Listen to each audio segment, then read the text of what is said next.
All right, ladies and gentlemen. I hope everyone is doing okay today. All right, it is a rainy day here in Birmingham, Alabama, the Magic City, but that's okay because we're gonna have a fantastic time today. We have one of the most amazing guests coming. But before I really get too kicked off into this thing, right? Let's slow down for a second, right? First and foremost, for those who don't know, I do go by the name of Wes. You know what? I'm going to change that to Wesley Wright today because my mama's probably watching this, so I'm going to use the name she gave me, and I am the Chief Executive Officer of the Regenerate Society. And welcome to something that we have called around the pole. Ladies and gentlemen, this is the first of a series of different live interviews coming on social media that we are going to interact and engage with, centered around a project we have, and I'm gonna get into that here in a little bit. Okay, so stay tuned for what we have going on. But if you've joined us, that means you've heard about the project, you've seen the flyers, and you've also seen the amazing guests I have coming up. So before we get too deep into this thing, we do have some new watchers. We do have some who do just like what we got going on and want to hear more about us. So I'm gonna tell you, let's talk about the Regenerate Society, right? Who are we? Right? The Regenerate Society is a nonprofit, faith-based organization here in Birmingham, Alabama, who is looking to take the God-given gifts of 17 to 24-year-olds and teach them how to not only reuse them or repurpose them, but also show them how they can put them back into the community, right? We use 5 different divisions, okay? Outreach, activism, business, health and wellness, and creativity, right? So what we do is we try to find something, right? If you're a young person who's watching this, if you are someone who is just interested, if you are someone who follows, our amazing guests and never heard of what we do, then please make sure you check us out, and I'll give you the tags and everything later on. But please make sure you stay tuned with us. You're watching the page, so I'm assuming that you might know about us just a little bit. But connect with us, please, because we want to take the gifts that God gave you and turn them into something that can benefit the community. So please stay with us. Please make sure that you're locked in for updates on our mission, on our goal, right? We don't want to waste too much time talking about ourselves because we also have to make sure we get to this guest. So that's a little bit about us. And so what we're doing, let me go ahead and get into this as well. It's March, right? We have rain outside. For those who are at home, you hear it in the background already. We want to be able to highlight March with what the History Month is currently focused on, which is our women. Man, we love women. It is Women's Month. And with Women's Month, we always try to find a project or a craft, right, that can kind of dedicate to that and hopefully do it in a way that's not just respectful, but also something that's innovative. So for some odd reason, we got to cooking up a little bit, and you see what's behind me, right? Well, this month's Women's Month project, or this season's Women's Month project, is under a title known as Stripped. Now, yes, I know what you're probably thinking, right? Stripped, right? Come on, man. What is that? You got a pole in the background? Well, that's exactly what we're focusing on. We're focusing for the next 21 days, or not the next 21 days, but in the middle of our 21 days of nothing but pole. Everything associated to pole fitness, the life of pole, those who are in the world of pole, and hopefully we're looking to present information that is going to tackle the stigmas and judgments of those who are either interested in it, look at it from the outside, or have some type of reference point for it, right? We want to highlight the stories. We want to talk about the people, and we want to make sure that people get an opportunity to know exactly what the women who dedicate their lives to this craft, some at night in the club, some who have their own studios, right, which we'll get into, those who pole has changed their life for the better. We want to make sure that we have an opportunity to be able to present them to the world around us. So stay tuned, make sure you follow us on our pages. Like I said, I'll get to that later, because if you're here, you typically either accidentally found us or know we're kind of already in this project, and that's okay. So with this being a health and wellness project, I do want to go ahead and send a major shout out to our, and I do mean one of the goats, right? The first ever director of health and wellness for us, Miss Candace Green. With this being a health and wellness project, she has done absolutely an amazing job of being able to, champion our ideas and stand behind them and make sure that our health and wellness division is running at a higher level than we've ever had it before. So, we clap for her. We send a major shout out to her. She is an amazing individual, and we wanted to make sure we couldn't go out without giving her the honor she deserved at this moment. But hey, I'm not just here by myself, right? So what we're going to do, all right? We are going to take a second and allow me to get my best vocal cords on, all right? And introduce someone who is not just so powerful, not just someone who's ground shaking, who's innovating, but someone who is paving the way in a different way and literally etching her name in steel to be able to revolutionize the way people see pole and pole fitness, right? But doing it with not just a twist, but doing it with something that in her heart has been able to help others the same way it's helping her with ministry as well. Who we have here today, ladies and gentlemen, please let me just take a moment.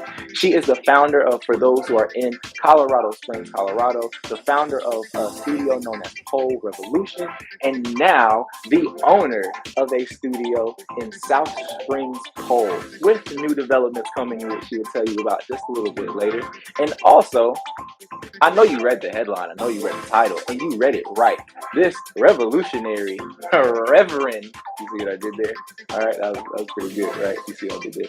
Revolutionary reverend is a individual who is the head pastor of a place, a facility, a community that is right there located, not in a building, but right there on your phone in Virtual Faith MCC.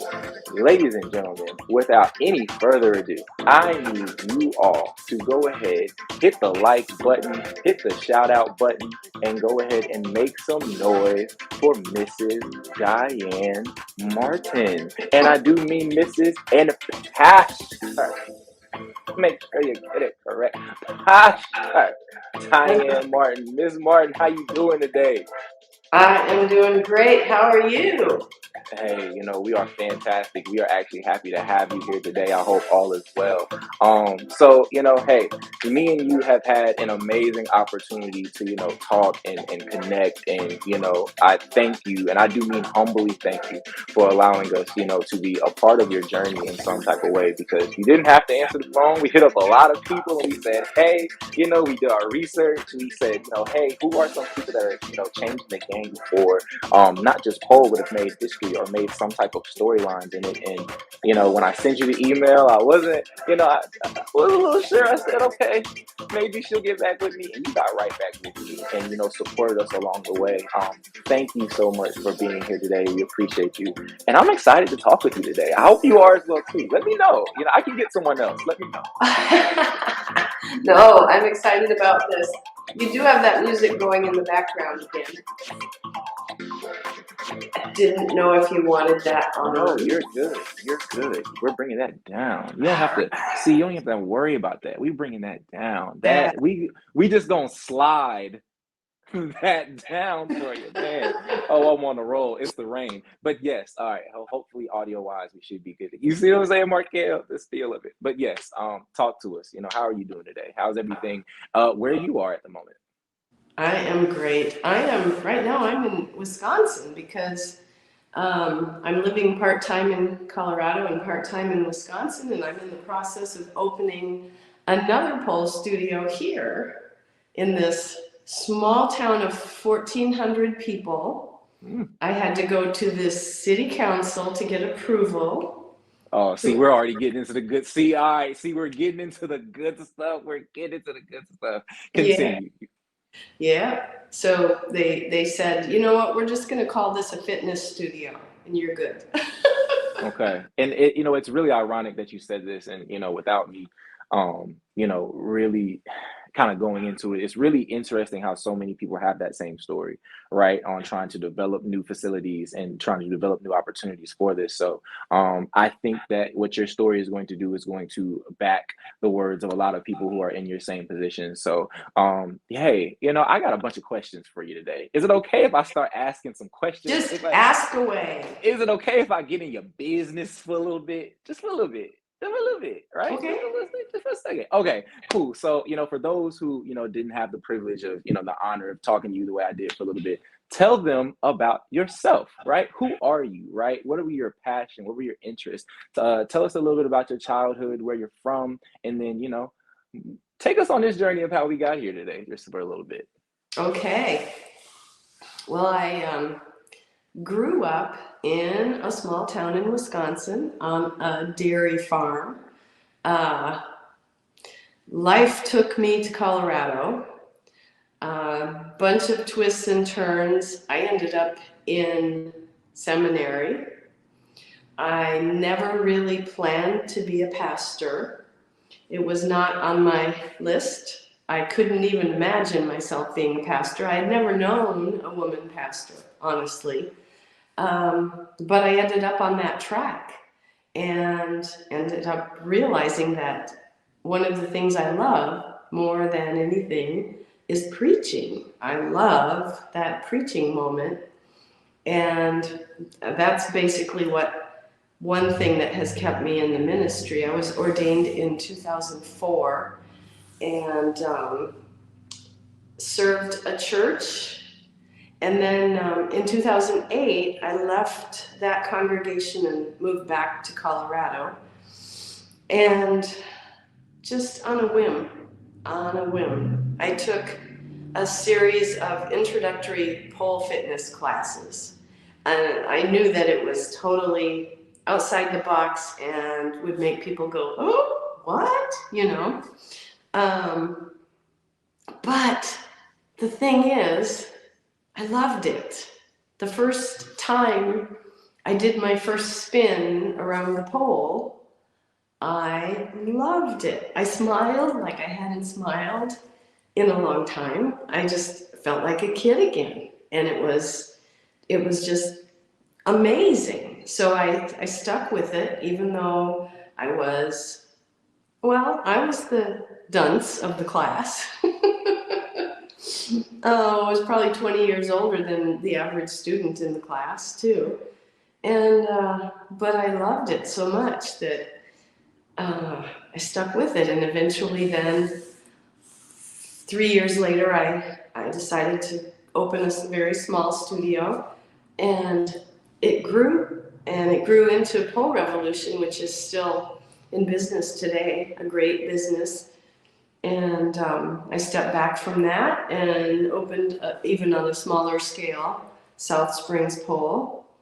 And now I'm opening on an even smaller scale, Norse Pole, which is in this Norwegian town. So that's the pun, Norse Pole. So yeah, life has been interesting. I've served 5 congregations since I've been ordained, and those have been a variety of experiences as far as their acceptance of my fitness regimen. Don't know if you want to jump in with a question or. No, I was letting you rock. I do want to. I'm gonna rewind for like 10 seconds because I think you said something that was so interesting, right? A lot of people can catch their journey in relating to how they end up in places sometimes that they never expected, right? So, you said that, right, where you were just touching in the ministry, but I do want to ask, so if you never expected, right, it's almost like ministry found you, right? If you never expected to be there, what were originally your interests, right? What were, things that you were passionate about coming up? What did you expect that you were going to do in life? I guess I expected to have some more traditional female role. Well, I didn't really, honestly, I didn't really have a lot of goals and a lot of direction in life. I was just kind of going where life took me. I didn't really have a passion except for I knew that faith was always important to me. And as soon as I moved to Colorado, I got involved in a Pentecostal church that ended up being a fairly abusive setting, but I did get my intimacy with God from that setting. Eventually, I guess that led me to the pastor role. That I felt passionate about, and then the other thing I was telling a sweet young couple the other day who I'm going to officiate their wedding in a few weeks. I said, I'm doing two things that I never dreamed I would be doing, and they both start with P. I'm a pastor and I'm a pole dancer. So I'm a pole dancing pastor, which who would put that together but, our creative God. Nobody else would dream that up. No, I agree. When you look at it, right, in the grand totality, I think that there's so much beauty in almost sometimes the irony, right, on how both of those worlds come together and how they've, attached each other, and I think you've done them so well and seamlessly, right, and not without their bumps in the road, right, being able to bring them to the light and bring them to the public the way you have. I do want to ask, right, with that being said, you touched on it a little bit. It wasn't necessarily the most, I feel like, easy setting to be in socially, possibly. But give us kind of an idea, right? Because you do pick up pole in 2008, right? So how was the social setting of that environment, right? Because we're a faith-based organization. I think you can't be real without having real conversations about the church in that space. What was it like before that moment you first stepped on the pole? Or, was it a healthy environment beforehand? Did you have a lot of friends? Was life okay there? Was it becoming comfortable in your role as pastor there? And then it just switched, once you started the pole? Or was it, okay, this has kind of been this way, and pole maybe had set it to a different place? Mm-hmm. I guess maybe fortunately, I was in a point of transition in my ministry when I first started pole. I think it might have been kind of a knee-jerk reaction. I left that first ministry setting, and I think that I wanted to try something I would not have felt the freedom to try when I was a full-time pastor. I was the solo pastor of a rural congregation, and I would not have felt the freedom to try it then. I can imagine that there would have been a few in that church who would have been okay with it, but it was a pretty traditional place, and I don't think they would have been okay with it. They would have had the stigma and those preconceived ideas about what I was getting into, and I don't think it wouldn't have flown very well. And then after I had been doing pole for about 3 years, I became a chaplain, a hospital chaplain, and was advised to be very careful who I told that I owned a pole studio. That happened at both of the hospitals that I was a chaplain for. And then I received a call to another church. And by that time, it was a non-negotiable in my life. I wasn't about to not tell them. And as you might expect, there were those who were delighted. I mean, just tickled, loved it. A couple of the older gentlemen kind of really liked the idea. Of course, right? The thought naturally, kind of comes in mind, right? Like, that's yeah.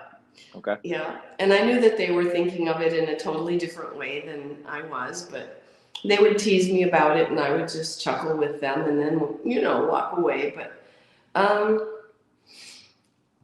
I served another congregation, and in the interview process for that church, I was advised before I pulled into town that I should pull over and tape the magnets off the side of my car so that it didn't become an issue in the congregation, that there were people who wouldn't be comfortable with it.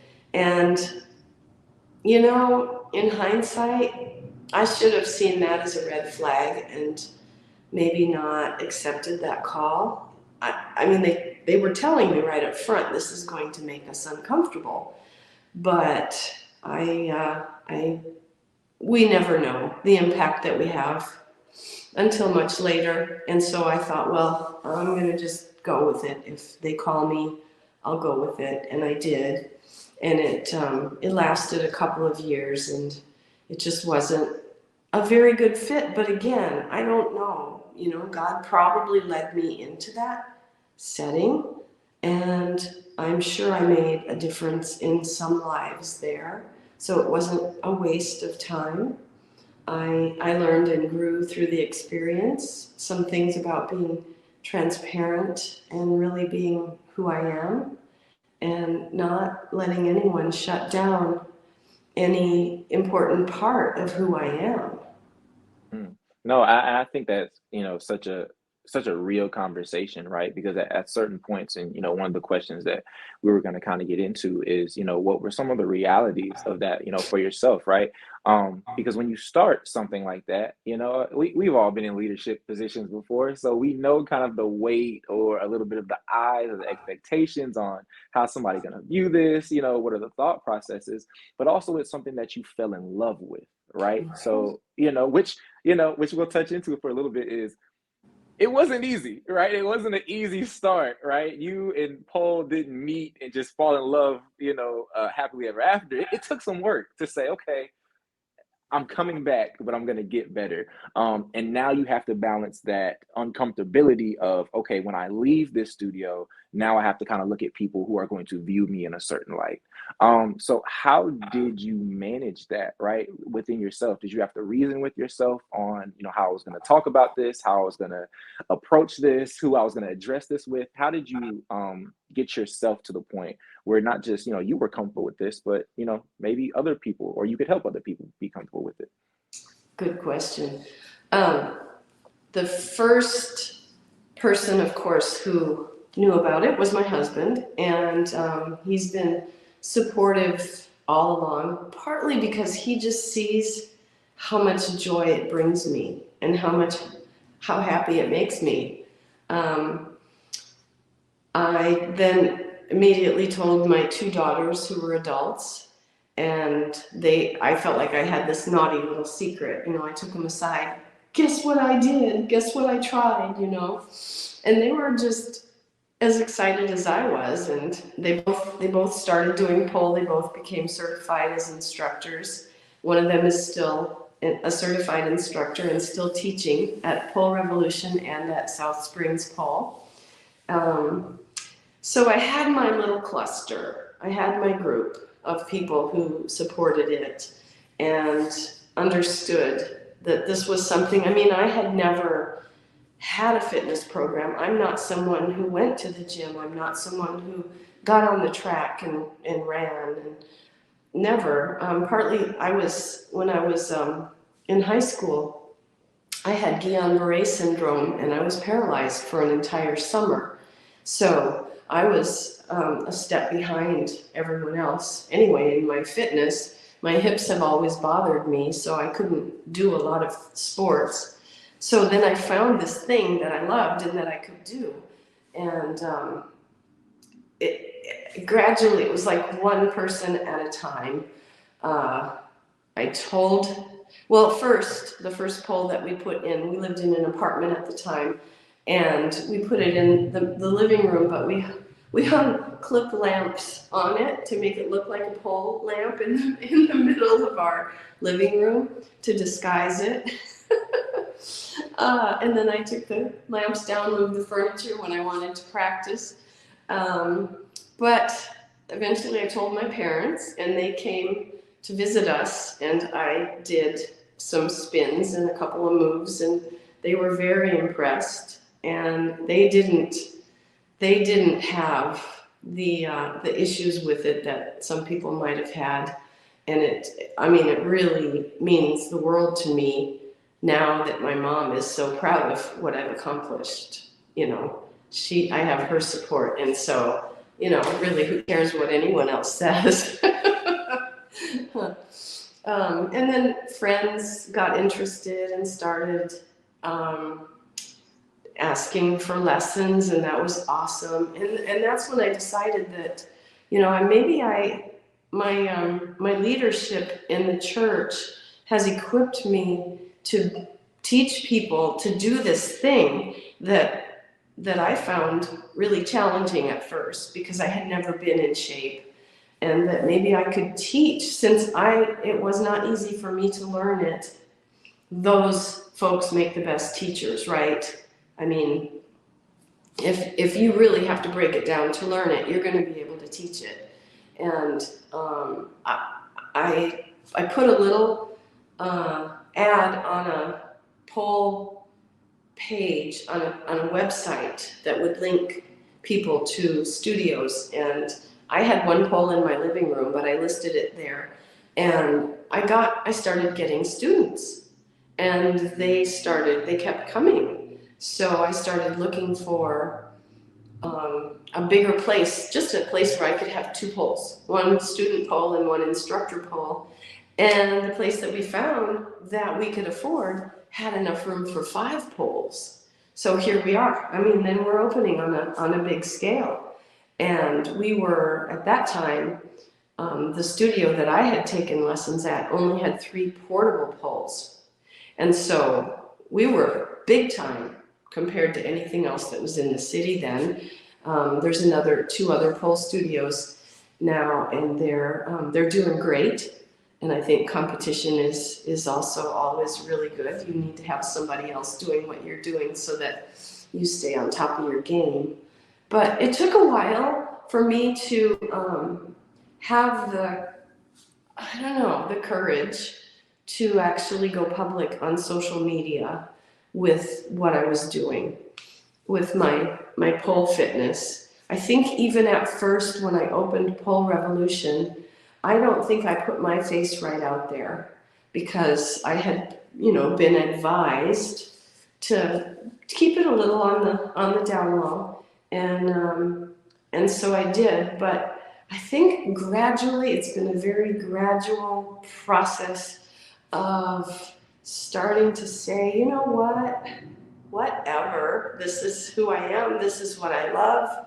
I want to share this with people. I want other people to experience the joy and the satisfaction and the excitement of doing way more than you ever thought you could do. I think, and I think, for a second, anybody who's just watching this right now, just go ahead and drop some hearts in there for that, because that is one, beautiful start of, for those who really, are locked in, right? My girlfriend and co-founder, Miss Shalika Laster, was the inspiration for this project on how this whole thing came about. And you touched on something when you said, I was just nervous about how people were going to react to me telling everybody that this is something that, I do, or this is something I'm interested in. And there were so many different relatable points, right, in your journey of saying, hey, I wasn't necessarily, I never had one thing that worked for me fitness wise, right? I could do a couple of things or try a couple of things. I never had one thing that worked. Right. And so when, she started, right, that was she told me first, she said, hey, I think I want a pole. I was like, huh, okay. All right. Sure. But for me, it wasn't, anything else but, all right, I'll believe it when I see it. That was my thing. I'm like, okay, cool. I don't think you can't do it. I'll just believe it that you're actually interested in this when I see it. And sure enough, here we are, right, in the studio. Yes. With the whole project centered around. But it took her a second because it was COVID, right? People were just in the house, they're shut in, and she had just got a new job. So it's that same conversation of, hey, or even how do I dress for this in a way that's going to allow me to be, presentable. right? To where I can do this. And so, I think one day she said, you know what, I'm gonna do it. She got her reels together, for all the young kids, saying them Instagram reels. She got it together, she worked on it. And she dropped it. She said, hey, this is what I've been doing, right? Combined with just different healthy habits, this has helped me lose 30 pounds.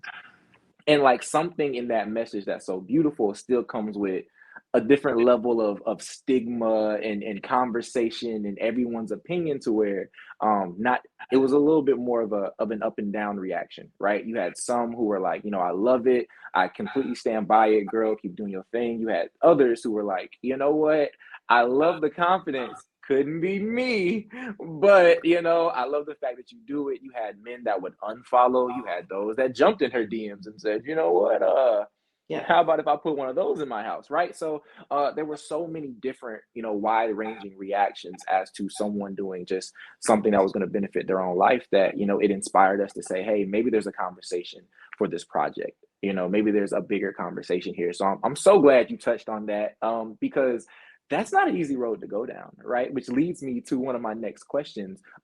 Knowing how tough it was to be able to balance, well, yourself, right, on the pole, right, Yeah. to be able to balance that and then balance the life you're living in ministry. Was there ever points in time where, it got so difficult, or there was a difficulty before, your tribe came around, that you questioned maybe your relationship with God and Christianity at that point? Like, is there really a road that I'm supposed to be going on?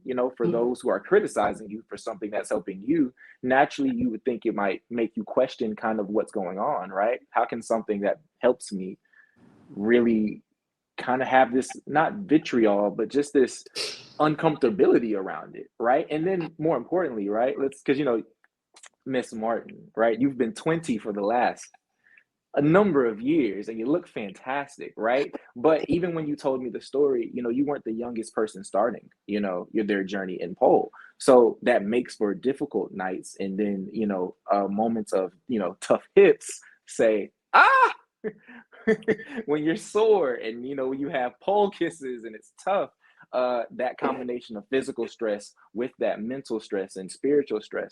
Did you ever question your relationship, or the journey that God had you going down? I love that you said pole kisses. I can tell that you're close to a pole dancer, because we use that term a lot.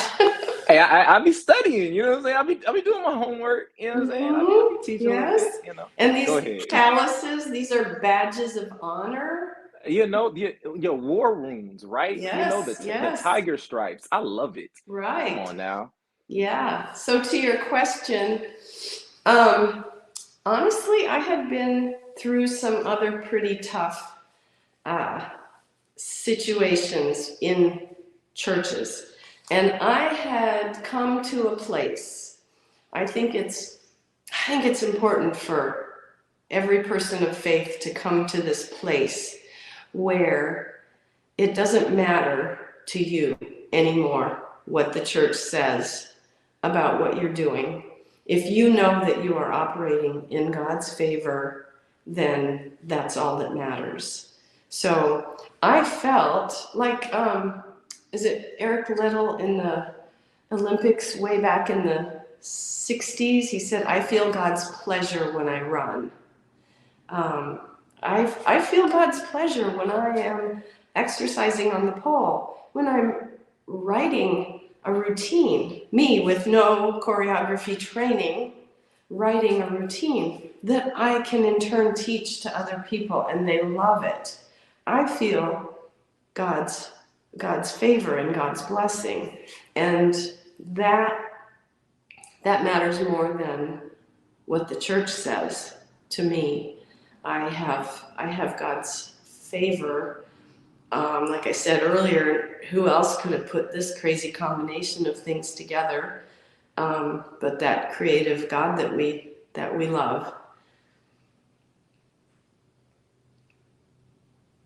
And touching on to that, I do want to ask, because it's my job, right? It's my job to challenge here. There are some people who are going to say, now wait a minute though, wait a minute.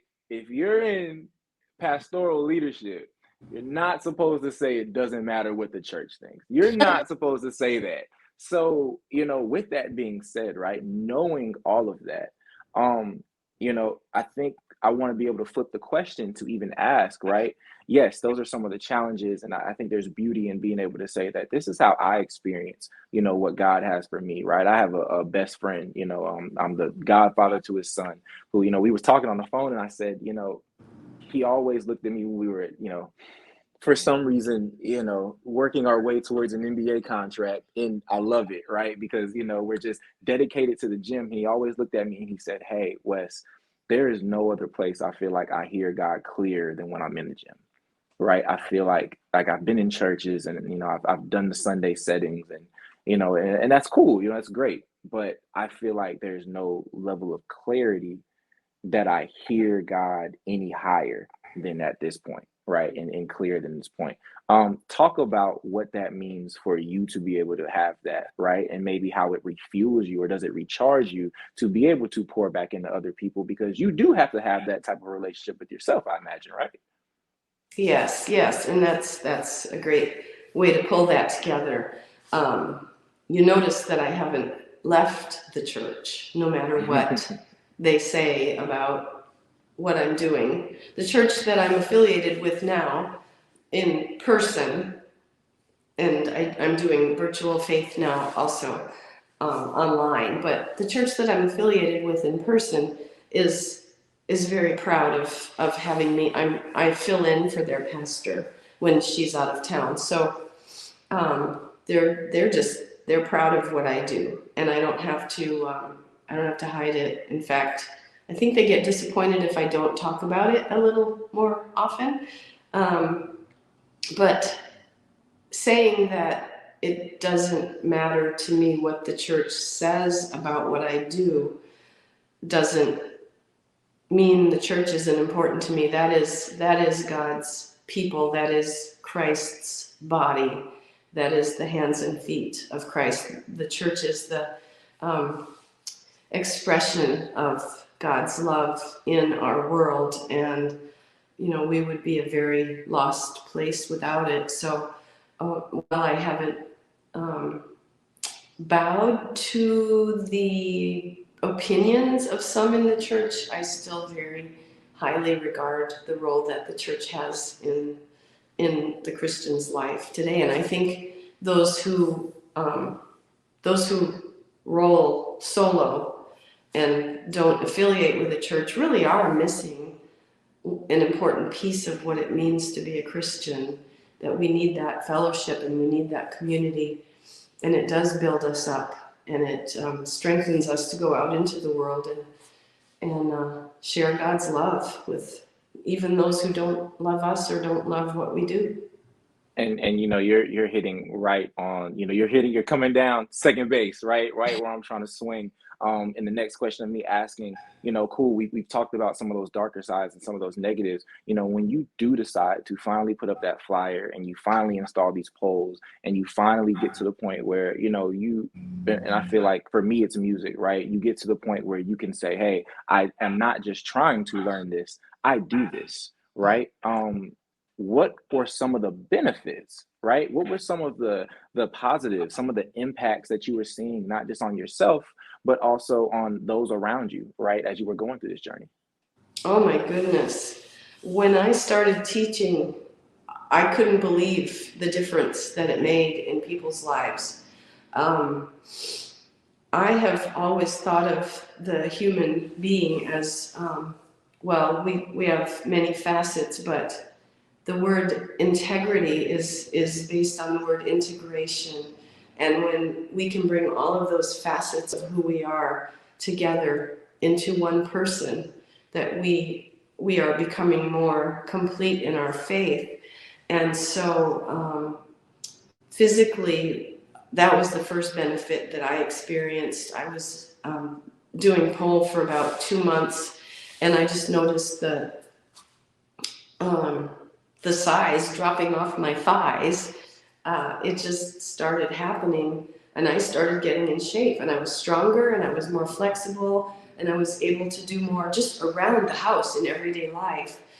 I didn't mention that I was 49 when I took my first pole lesson 13 years ago. You can do the math. People my age are starting to lose their flexibility generally, unless they really work at it. But I'm more in shape and more flexible now than I've ever been. So there was that for me. But the students experience that. They experience an increase in confidence, not only, and they tell me this, not only in what they can do on the pole, but just in life in general. It's empowering. Socially, they love having their tribe around them. They love having their pole family. A lot of them call me their pole mama or their pole pastor. A lot of them, I mean, there's spiritual healing that happens too, that we just start to connect with ourselves and something greater, connecting with God. It's crazy to say that, but people call their pole lessons their church time. And I don't not talk about God. I mean, one of my favorite sayings is, they say, "Oh, my thighs are too big." And I say, no, no, no, no. God gave us thighs so we could grip the pole. They get a kick out of that one. But and then once in a while, this is kind of an unspoken thing, but I mean, there is that sensuality about movement and fluidity. And sometimes a student will get so in touch with that part of themselves while they're learning a way to move that I mean, they'll burst into tears. And we just keep going. I don't stop and say, okay, what happened? What's going on? Because I know that God can do deeper things while we're exercising. And I, a couple of them have shared with me that was a moment of sexual healing where they had been sexually abused earlier in life, and that they were finally starting to, where they had alienated that part of themselves because of the wounding and the hurt, that they were starting to embrace that part of themselves again for the first time. And it was an incredibly moving experience for them. So, I mean, I'm not in charge of what's going to happen during a pole session. No, it's there were so many different angles I wanted to touch on, but I think if you hadn't have said it, I don't even think it would have come to my mind. So God works in some crazy ways. There is a level of intimacy that I don't think people oftentimes realize outside of what people see in the sexual context of it, right? I think, when people hear, and especially as a male, that's why, it's beautiful that, my team has allowed me to have, two males working on this project because, we get an opportunity to kind of express that and say, hey, there are different uncomfortabilities that I see just naturally as a man, right? So when I look at that and, I hear the word intimacy or I think pole, I never attach it in a way that's just sometimes solemn, but, it's, I think speaking for a lot of different men, it's learning how to understand that the level of intimacy that one can get from something like this experience is something bigger than just what you can take away sexually. And I imagine for, the women and those and even men, because men pole, right? Yeah. What you all have to do with putting your body on the line, right? There's a high level of risk just as much as there is a high level of reward that, when you do succeed or when you do fall, those moments not just strengthen you and grow you closer, but they also allow you an opportunity to, find more, find out new things about yourself, right? Find Mm-hmm. out new things about those who are around you, your group, the people you practice with. And when you said it, I think that that's a point that we always really want to hit home is that pole is something that I imagine can take you not just into the negative space of what people think, how it takes away from relationship, but how it could also build to your relationship. Mm-hmm. Talk about that for just a moment. I know, we've covered so much good ground, but talk about what some of the impact that you've seen in other people's lives and relationships by this act. Yeah. Yeah. That's why I think it's so important to create a positive environment for people to come into. When they come in, they're scared and they're vulnerable, and they come in and they say, I've never done this before. I can't hold myself up. I can't do this. I just thought I would try it. I've been thinking of trying it. And they're nervous and their hands sweat, which, makes them slippery. And I consider every single person who comes through my doors to be a precious soul that God has sent to my path. And my role is to help them discover their own ability and the beauty in what they can do. And I feel like I've succeeded when they leave, they say, I ask a lot of people, so did you do more than you thought you'd be able to do? And they say, oh yeah, yes, I did, wow. So I find it super important to be a good teacher. And I'm actually in conversation right now with the Pole Fitness Association to start the process to become a master trainer. So I'll be able to teach instructors how to teach with this philosophy in mind, that everyone who comes, that they want to succeed. And it's not like some secret little club where I know how to do this move and I want to look better than you at it, so I'm not going to tell you. Sometimes it is move your hand down 2 inches and you're going to be able to support that move better.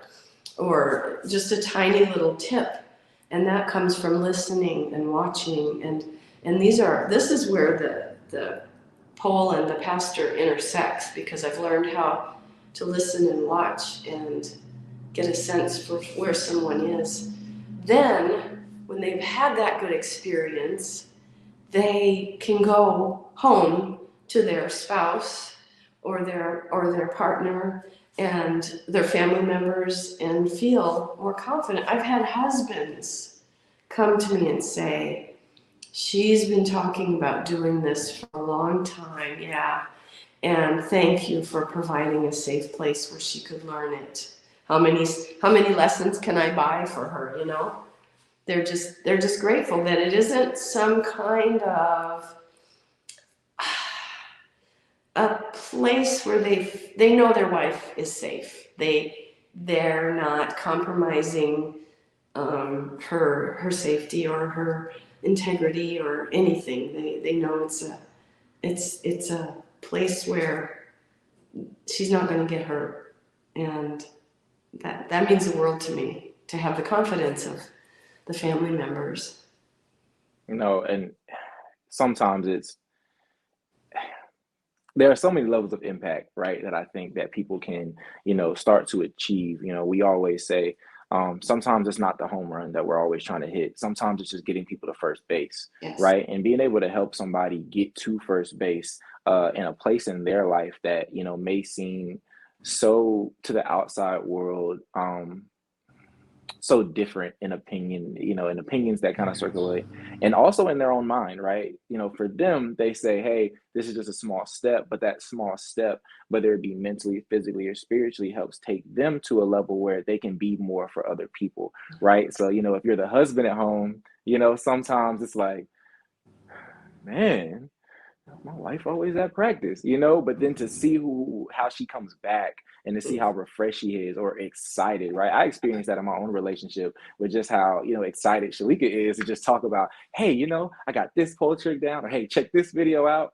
And, I'm just like, hey, nah, that looks, that looks better than that. Because I don't even know sometimes the nuances of how difficult some of the stuff that she's doing is. But it's like to be able to see just how much, whether it be sore or tired or, sometimes frustrated at themselves, to see the passion that they have for doing, what they love to do, I think is really beautiful, because it does translate in so many different levels of relationship. You wake up feeling better. You're more excited. It gives gives you more purpose to build and to grow on some different things. So no, I think that hit home for me, if nothing else. Hey, shout out to all the guys, man. Hey, I Yes. I always tell, I get a lot of people who hit me up just in response to Shalika. They say, hey, what you think about pole, man? And I'm like, you know what? Hey, just see your lady and go try it. Not that, try it with her. She'll have me on Yes. there sometimes. So it definitely does bring a lot of different relationships close. And I'm so glad because you really touched on a point I wanted to ask about what some of the highest highs and the lowest lows you've seen are. And you've done such a great job of just kind of walking us through those steps in that journey. And, we don't have just as much time as sometimes I would like, but, that segues me into my next question. What is one of the impacts and takeaways that you want people to get from you when it comes to your work with pole and ministry, right? It can be either or if you want to answer that question together, what do you want people to be able to look at your journey and take away from just your progress, honestly, because it's all progress, right? So your progress. Oh, there's a couple of things. The first one I've said a couple of times is don't be surprised if you end up doing something that you never dreamed you would be doing. If you enjoy it, stick with it, because it's going to be good for you. It's going to make you the kind of person who can make a difference in this world. I have had to realize, you talked about first base, second base, home run. I won't ever get that home run. I started when I was almost 50, right? So I'm intermediate. I'm not an advanced polar. I never really will be, probably, an advanced polar. But if I can impact the people who come to me, they can go out and impact the world in whatever way they are called to do. I don't have to take it all the way home. I can equip them to take it home, and then they can equip others. I also had to come to a place a few years ago where I realized I'm not always going to be the best polar in the room. I'm not going to advance as quickly as some of these people who come in who could be my grandchildren, It feels strange to say that, but, I ask them, so how old are you? Oh, I'm 21. Okay, well, I have a granddaughter who's 22. So I'm not going to be the best polar in the room, but what I can be is the best instructor and the best influence on them that I can possibly be. And that just, it ripples, the ripple effect. That's what I'm called to do. No, I love that. And, there are people who are here in the chat that love it as well. It's been such a beautiful ride, right? To be able to talk about this. Me and you could talk about this for so long, right? I know we talk anybody's ears off with just different perspectives and viewpoints. I just want to highlight some of what people are saying. So, integrity equals integration. Devin Tanksley really felt that, to be able to say, hey, to be able to intertwine that, so beautifully. I might have to add that one to my vocabulary a little bit, and we're gonna steal that one. That was a beautiful way to say that. We have a Miss Laura Ira, right? Diane, you are so inspiring. You continue to amaze me. She was a member. She's a member of that church, first church that I pastored. Laura, hello.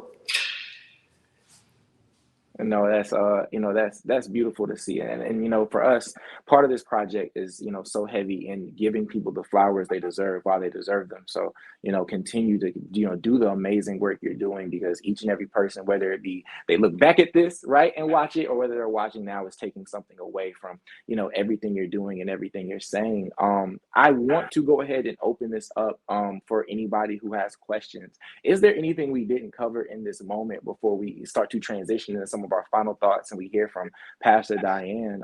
Anybody have any comments, any questions? Let us know here. These are our moments. These are our time. We want to be able to ask. I am going to kick one of them off while they do ask their questions. So, let's talk about this for a little bit, right? Because what we've experienced with this project is there's two words of pole, right? There are two completely ironically, two poles to pole. You see what I did there? I thought that was pretty good. Saw what you did there. Man, look, man, give me my flowers, right? Okay, but no, seriously. There is the side of it, right, where we're talking about the sex work industry as well, right? A lot of people associate everything from Players Club, P Valley, that is out right now, and individuals who, whether they're trying to pay for law school, right, or they just love the money that comes with it, are in the sex work industry related to pole. And now, of course, with this becoming more of a worldwide sport, even yourself who's competed in different competitions, right? A professional poler in yourself, there are people who do want to separate the general pole fitness aspect from where it started with the sex work industry and how it, became prevalent in the Western Hemisphere. So, as a pastor, right, I want your opinion on this. Do you believe that there needs to be a separation, or do you believe that those two worlds can actually coincide surrounding pole, or should they, right? What are your thoughts on this? You know, some of that falls under the category of none of my business. If someone wants to learn pole for that reason, I don't interview people when they come in the door. Why do you want to learn pole?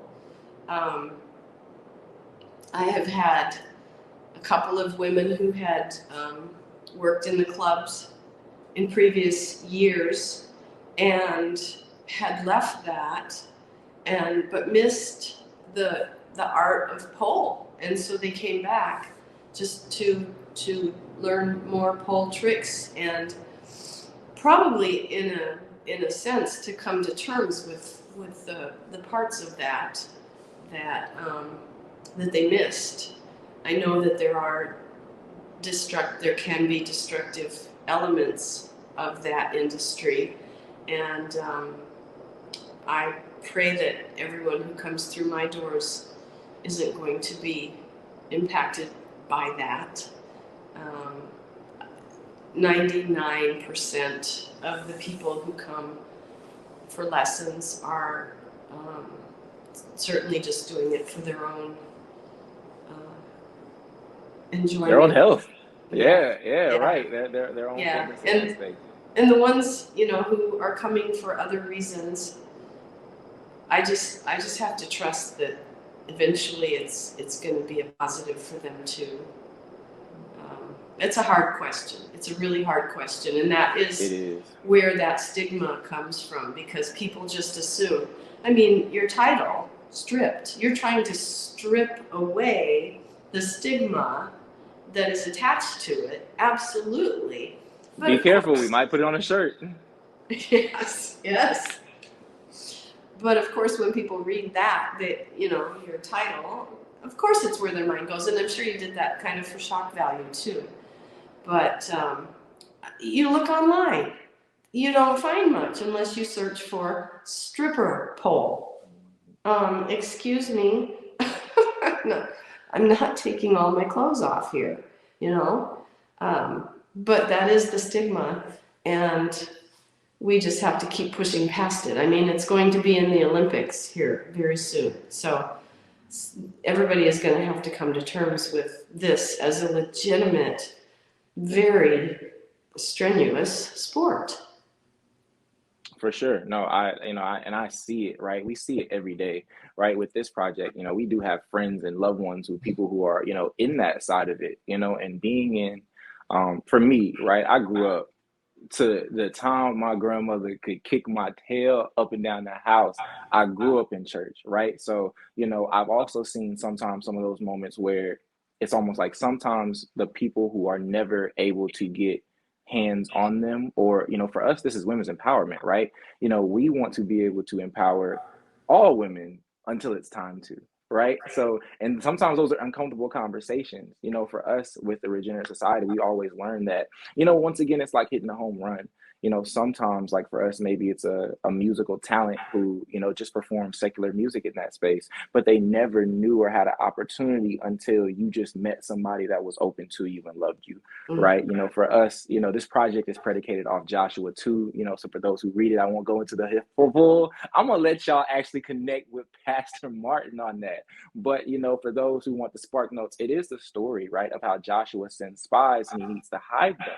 Well, what God is able to do is he's able to not send them to a palace or not send them to a hotel or an inn, but he actually sends them to a brothel, right? Where if Rahab is not in position, who is the brothel owner, right, of being a prostitute at the time, she's never where she needs to be for God to be able to use her for what was next, and to see how her life changed over that. Sometimes it's just coming into contact, right? And you never know. Like you're saying, it's not my business. My job is to do what I'm called to do and move how I'm supposed to move, and everything else will fall in that. So I definitely think that's an amazing answer you gave. That's a beautiful question, and it's a duality, to this art. Ironically, as the pole is like right in the middle of me, it's a duality that I think is always going to battle. So, I know you see it as a teacher. We're seeing it as we're, coming, more into this project as well. And, it's something that actually is really interesting. So I'm glad you answered that question. Thank you. We have another question, right? So this one comes from Devin Tanksley, right? How did you handle the most challenging moments of your pole journey? The most challenging moments. Well, those would be spiritually and physically. So spiritually, I mentioned that I got involved in a Pentecostal church early on, way before I discovered pole. Some of those folks in that church, when I went public on Facebook, they sent me scriptures telling me that, based on what they read in the Old Testament, that this was the pole that idolaters, the harlots who worshipped idols would spin on, and they were equating it with the Asherah pole. And, some of that really stung at first. I was at that point where I wasn't really sure if I could handle this. I just kind of blocked those people. Sorry. I didn't argue. I didn't try to justify, because I will never be the best at arguing scripture either. So I just didn't need to hear that criticism of what I knew in my heart. I've been pretty much shunned by that whole group of folks now, and it hurts, but I can live with it. They don't quite get it, and that's okay. And then physically, the most difficult situations would be those moves that I just can't yet get. And we have a rule in my studio that we don't say can't unless it's followed by yet. It's one of our slogans. And so I have to correct myself when I say, I can't do that one. I have to say yet. But there have been, we all have our nemesis moves, and we just have to keep working on those. We just keep hitting them. And the muscles will figure out eventually which ones need to engage to make that happen, and which ones need to relax. So those challenges, I tell you what, nobody will ever run out of pole moves to learn. It's not like the gym where you do the same thing over and over and over. You will never run out of moves to learn. So There will always be challenges. That makes complete sense. This whole thing has been so beautiful, to me, to be able to soak all of this in, to be able to see where you've come from, all the seeds, in which you've, been able to see sown in other people, right? To see them come to life, to see them come to fruition, with so many people that you inspire. It's been beautiful because, of course, as you say, you never even predicted that you would be here. So now that you are here, right, let's take a second, right, and I just want you to tell everyone what you have currently going on, what's happening, how they can find you, what's the update. Tell us about what you have currently going and building. Okay, all right. As I said earlier, I have South Springs Pole in Colorado Springs when I'm there 2 weeks out of every month, and I'm starting Norse Pole here in little town in Wisconsin, and that'll be my other 2 weeks every month. I do online morning workout sessions that are free. And I've had some military people tell me that they have found them challenging. So I recommend those. If you go to the South Springs Pole website, you'll see the link, and you can join us anytime on those 4 mornings a week. And I'm also starting Virtual Faith. And my plan is this has been quite a process of just kind of sitting and letting God plant a vision for how to do this. But now that we're coming out of COVID, a lot of people are not in the habit of attending church in person anymore and may never be comfortable with that again. So I wanted to start something where people could have a faith community virtually online. It's not going to be like every Sunday morning. It will be, I'm not sure yet what the schedule will be as far as I call them vignettes, the little short sermonettes that I'll put out, maybe 5-minute reflection on a topic or on a hymn or something, maybe read a children's book sometime, and those will be streamed and available to participate in, and we'll have some chat sessions and build community that way, so that people can have that church, that sense of church, even if you're not in person, and then go out and change the world. Man, you are a melting pot of so many different beautiful storylines, so many different beautiful opportunities for also people to not just learn from you in the physical aspects of life, but I'm gonna use it as you use 2 P's. I'm gonna say physical and I'm gonna say practical.